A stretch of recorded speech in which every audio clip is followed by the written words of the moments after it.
How do you pass data from a parent component to a child?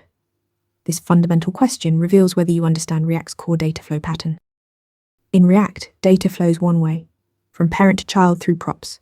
Think of props as function arguments for components. When a parent renders a child component, it can pass any data as props, creating a predictable data pipeline. This unidirectional flow makes your application easier to debug and reason about.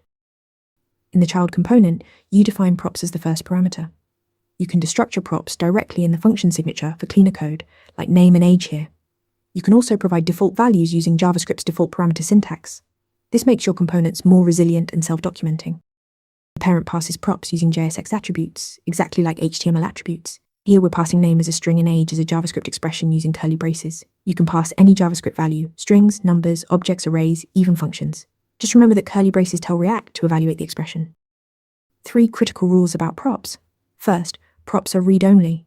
A child component must never modify its props directly. Second, use destructuring to make your code cleaner and more explicit about dependencies. Third, provide default values for optional props to prevent undefined errors. Following these patterns keeps your components predictable and maintainable. Props are React's unidirectional data channel from parent to child. Master them, and you'll build cleaner, more maintainable React applications. Practice with Interview Mentor to ace your next technical interview. Want to nail questions like this in your next interview? Interview Mentor gives you hands-on practice with real questions. Every answer gets a grade with specific, personalized feedback. Track your progress across topics and difficulty levels.